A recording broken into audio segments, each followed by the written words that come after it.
Yo, what's good, fam? It's your man Jay. I'm back with another episode of Evolutionary Comics, and today we're coming live from the Nottoway Plantation. Listen, you can hear the embers burning in the background. We got our marshmallows and we got our cookout stuff ready, and we're gonna enjoy the fire and enjoy the warmth from the fire. So, anyway. Today we're going to talk about Riri Williams, and a lot of chatter has been going on YouTube, on Twitter, and a lot of comic book, different social media sites, and people are talking about this particular character. And unfortunately, it's one of those things where Marvel is benefiting from all the negative chatter that's coming about, but it shouldn't be negative chatter, and they should have taken hold, and Marvel should be doing what I'm doing pretty much right now and giving you some enlightenment into the character. But Marvel should have been giving more people insight, doing better marketing for the character to bring it in correctly instead of, building off people's negativity. Like I say, it's one of those hot topics on YouTube, and it doesn't have to be a positive for them. They don't care. Like they say, whether it's bad, something bad or something good, all publicity is good. But, they could do it a little bit better if they want this show to succeed. All right, so like I said, I've been watching a lot of different stuff on YouTube. I've been looking at different things on Twitter and a lot of different comments that people have been making across the different social media platforms, and also a lot of the comic book blogs and, whatever you want to call them. And I see a lot of misinformation about Riri Williams and the character. And that has been something that has occurred ever since the beginning. Ever since the character was created and made a first appearance, you had a lot of people that weren't actually reading the comic book to find out exactly who she was and what she was about. They immediately, a lot of the naysayers, I guess you want to say it, racists, the good old boys who, want to make comics great again, so to speak, they immediately attacked the character. They immediately attacked Brian Michael Bendis for creating the character without understanding what he created, the persona, the character, the background. They didn't care about any of that. All they cared about is, oh, Iron Man's white. We gonna keep him white. And what are they doing? It's the woke movement. That's all it is. It's the woke movement. So, look, I hated that in the beginning. And if you track it, that's actually when I first started on my YouTube channel. I actually began back in that time. And what I was doing, I was going around to different comic book shops and just showing the comics that was there as I was getting back on my collecting journey. Anyway, so I was up in Philadelphia shooting a wedding, and I knew about Amalgam Comics. That's one of the biggest reasons why I took that job, is because I wanted to go to Amalgam Comics, which is owned by Ariel Johnson, who is the first black female comic book shop owner on the Eastern Seaboard. Not in the United States. I found out I can't remember her name right off, but there was someone in, I believe, the 80s that owned a comic book shop in Chicago. But anyway, Ariel has Amalgam Comics. So I go up there and I want to meet her super bad. I want to be like, make a historical thing and do a video of it and everything. But she was off that day. She wasn't at work. So I did the video of her shop. And if you go in my history and go down to the very first video I ever posted on YouTube, you'll find it. But I went in, and when she wasn't there, I started shopping as, I had planned anyway. And I see this Invincible Iron Man #1 Amalgam Comics exclusive. And I saw it on the shelf, and I was like, oh, this is an exclusive. I bought it because it was an Amalgam Comics exclusive, and it had Ariel Johnson, the owner of Amalgam Comics, on the cover. Didn't have any clue about the young black lady that was sitting across. Didn't even notice Tony Stark in the background until I got home, or until I got back to the hotel and happened to look at it. But that right now is probably my most rarest comic. I don't know a lot of people that have it. I do know a few now, but back then I didn't know anybody. So that's one of my most beloved books in my collection. So anyway, like I said, that was my introduction. And so introducing you guys to the character, those that don't know, Riri was created by Brian Michael Bendis, like I said, back in 2016, in March of 2016. She had a cameo appearance in Invincible Iron Man #7. Her first full appearance was in Invincible Iron Man #9. And her first appearance as Ironheart was Invincible Iron Man #3, Volume 4. So that's where she first appeared. And backstory with her, Riri was deemed a genius at the age of 5 because she was tested because she was having some behavioral issues at school, and her parents, wanted to find out what was going on. They found out that she was a genius. So at the age of 11, she was given, she earned an MIT scholarship, and she became an MIT student. She went to college. She had a best friend since the age of 10 named Natalie. So when she turned 13, her family and Natalie, they all went to this park in Chicago just to have a picnic, to have a little cookout or whatever, like families normally do. And some people got into it with somebody else, and they ended up doing a drive-by. And as innocent bystanders, Natalie and Riri's stepfather were both killed. So that's the tragedy in her life. I saw that in the beginning that there were a lot of people saying, they had an issue with that. They had an issue with showing that in the comic books. But like we always know, they talk about they don't want to see politics or social justice things in comic books. But comic books is an art. It's creating a book is an art. The writing is an art. Literally, the art is an art. Everything is an artistic creation. And as we all know, art imitates life. So to say that you don't want to see that, you just want to live in a fantasy world, that's fine, because there's nobody riding around flying in suits of armor or gods from other planets. All of it is fantasy, but everything still reflects everyday life here on Earth, believe it or not. So a lot of you dummies that's out there saying that, you don't like this and that, you're putting out your woke comments and all of that to kind of not even cover up your racism. You're just being racist and trying to label it a certain thing. So get over it. Anyway, so Riri basically, as a genius at MIT, she put together this armor because she was inspired by Tony Stark. She was inspired by tech, and she was creating different things, and she created this armor because she wanted to create things for the superheroes to use. She got caught by a security guard, and basically that spurred her to try to get away in the suit of armor, and she did a heroic act by stopping some prisoners. When she did that, she realized that she could be a hero, and she did some other things, and then it caught the attention of Tony Stark. Tony went to visit her. He visited her, talked with her and everything, and then he endorsed her. So it wasn't where she was replacing him or anything like that. She was literally endorsed by Tony Stark. And after that happened, they did some missions together. He kind of mentored her.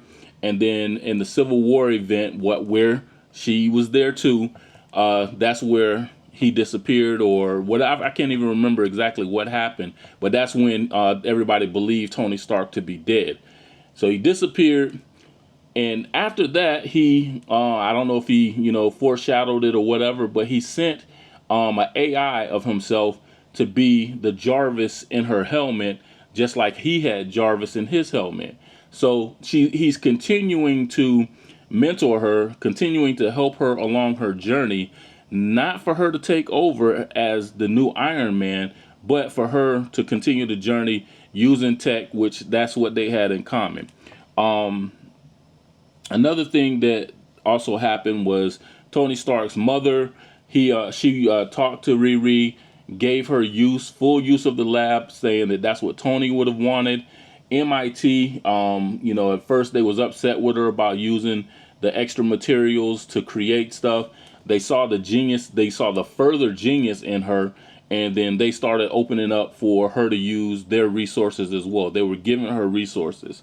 So the hate and all of the extra stuff that was going on, I read a comment today on Twitter where some idiot said, you know, he believed that there's a whole bunch of white guys out there that have drinking problems that are geniuses and billionaires, and Tony Stark is a more believable character than some little black girl who's look, dude, that's some of the stupidest stuff. That's the stupidest, most racist stuff that people can spew about this particular character.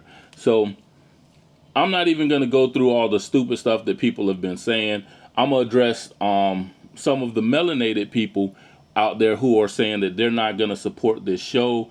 And some people saying that some people, melanated people, that are saying that it's a crap character. She's not a crap character. You just haven't read the character. And number one. Number two, Marvel doesn't support her the same way that they support a lot of other characters. But we've always seen that. We've always understood that. So, you know, you have Ant-Man. Ant-Man was a character. Ant-Man was a side character. Ant-Man was, you know, Pym was a genius and everything, but he was never like, you know, a super focal point in any of the comic books. He was always just there. He was like an adage. Just like, you know, Sam Wilson was just an add-on.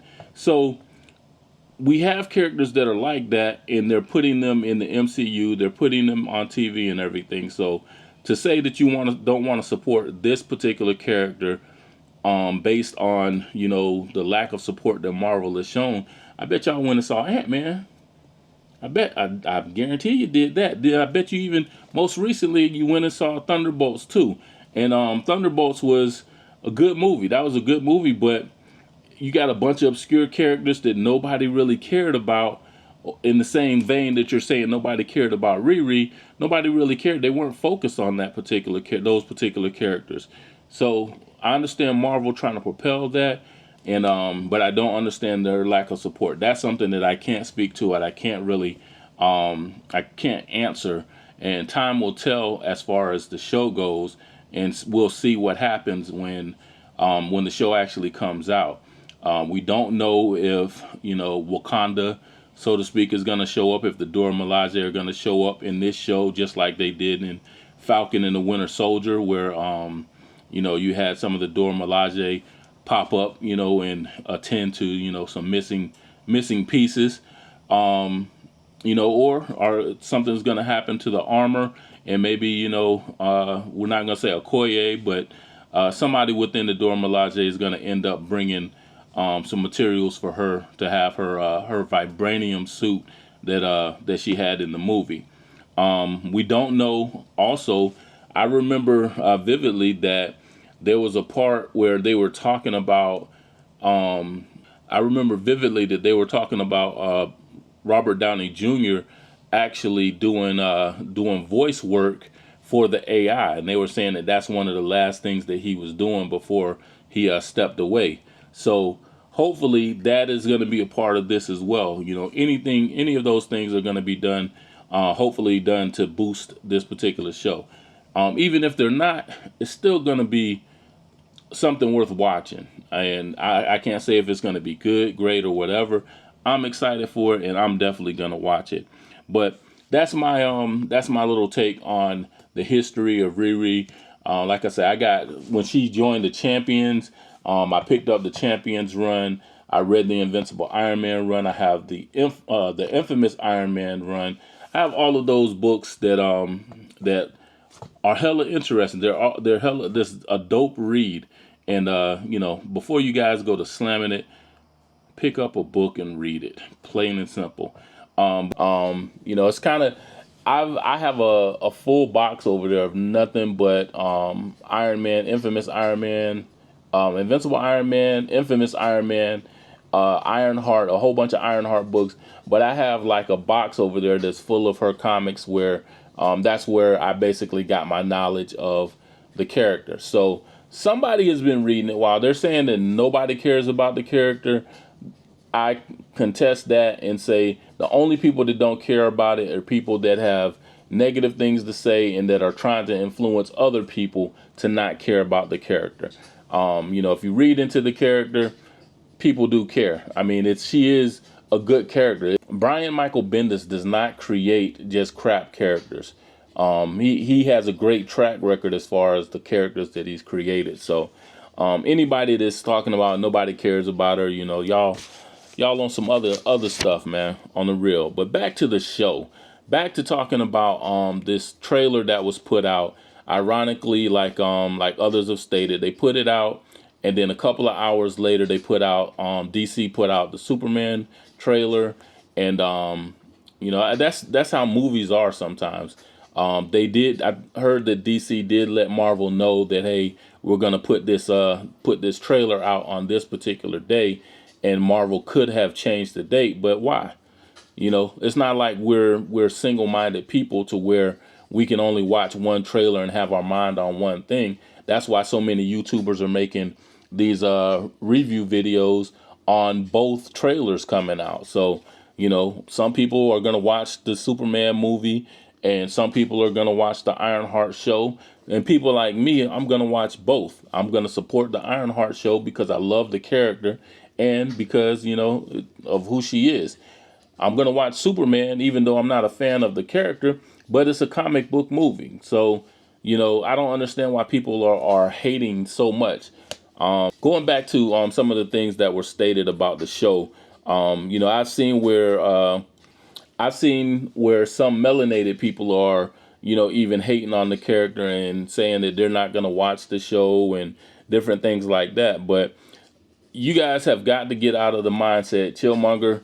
I'm talking about one of your topics, so you got to get out of the mindset of you're only gonna support Marvel when they're doing Black Panther books and different things with the character of Black Panther, namely T'Challa, or you're gonna only support Storm and nobody else.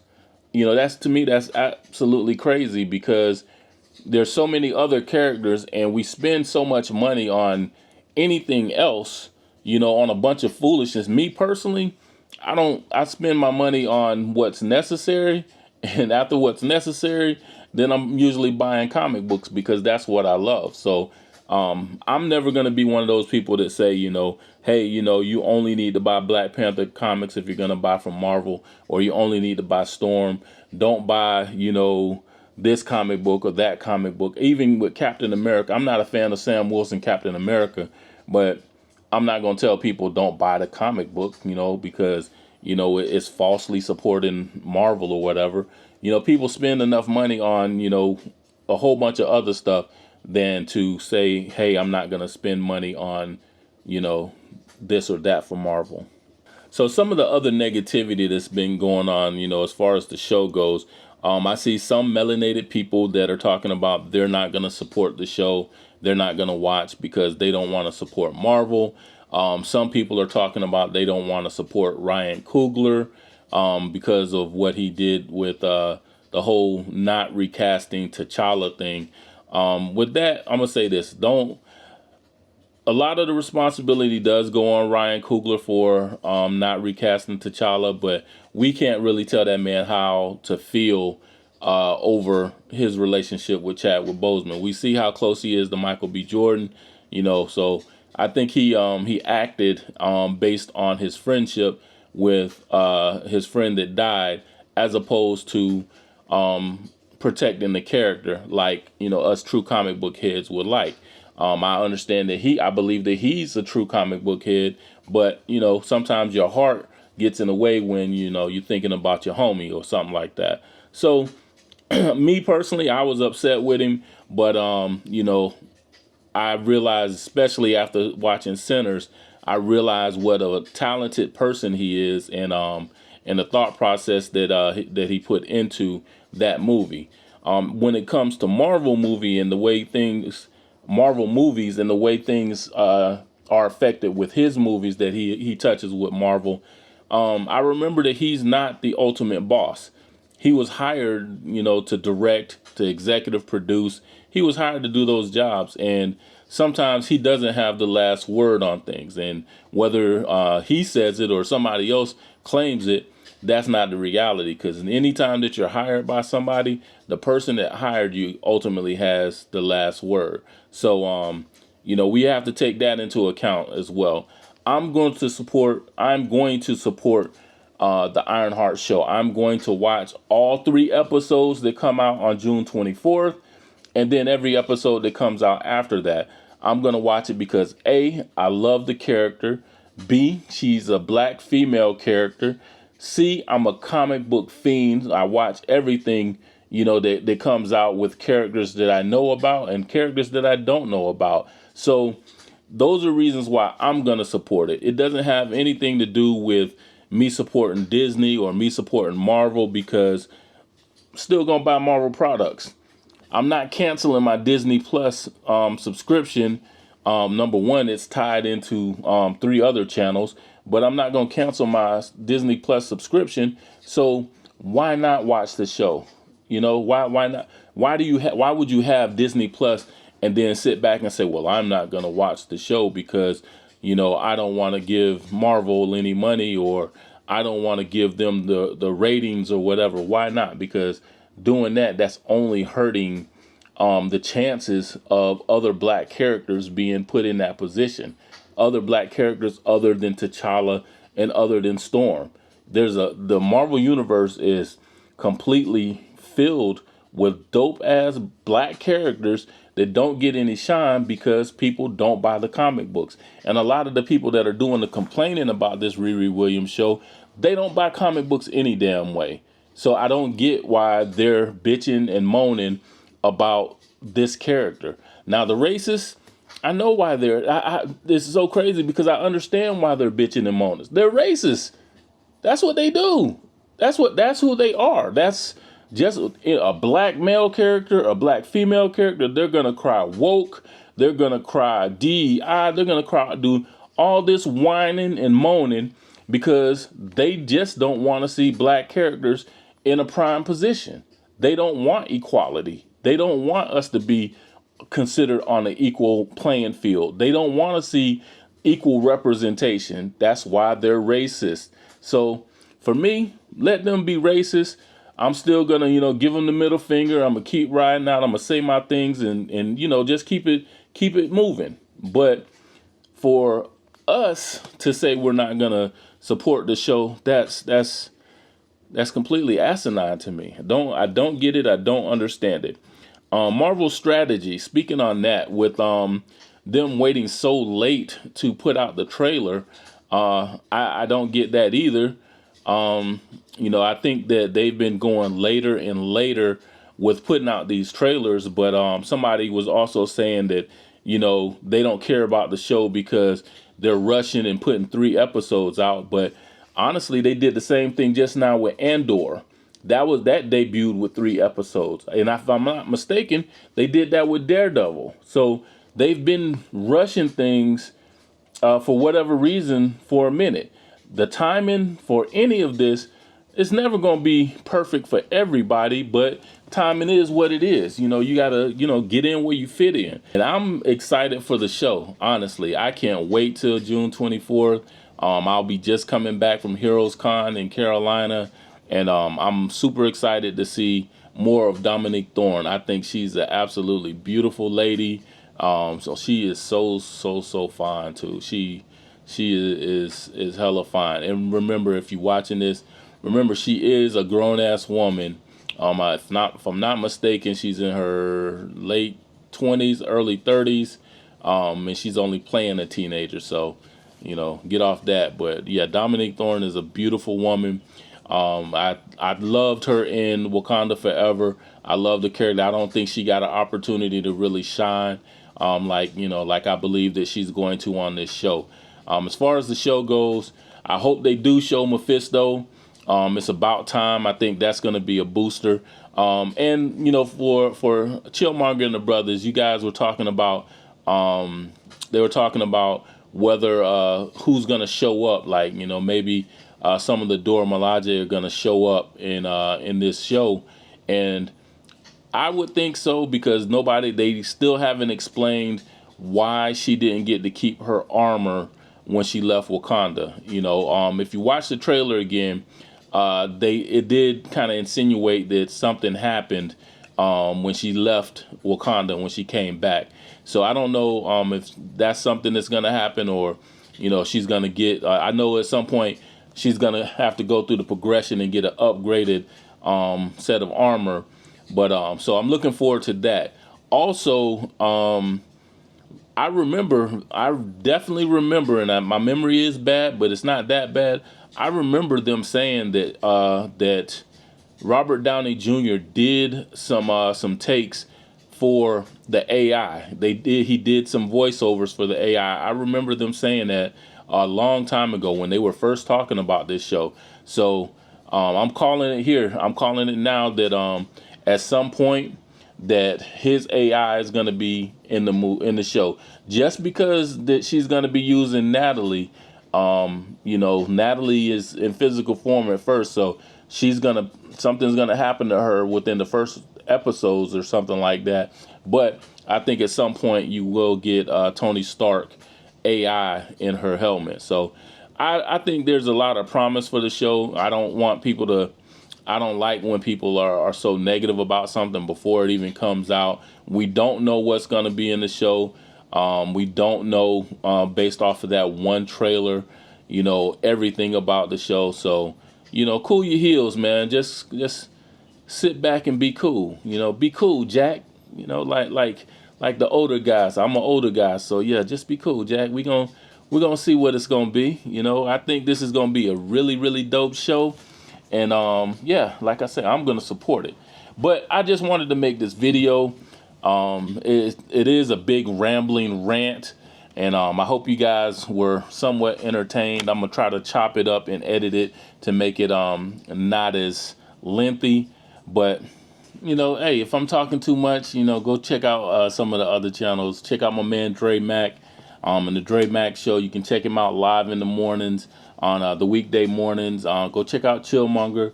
Check out my man Theo Butler. He has a great show. He goes live almost every day, and he always has some spectacular stuff to talk about. He is a very energetic brother. You guys check out Lunch Money Comics. Check out Heroes After Dark. Check out, I'll be watching Very Gary's comics, because he be buying collections, and I learn a lot of stuff from him as far as like first appearances. And then after this, I'm gonna go switch over and watch my man E-Man in his review show to see what he has to say about it all. But that's my rant, man. I hope you were entertained. If not, watch another video. Check me out in one of these sites when they pop up the video, and continue to evolve. It's your man Jay, and as always, it's Evolutionary Comics, baby. Yeah.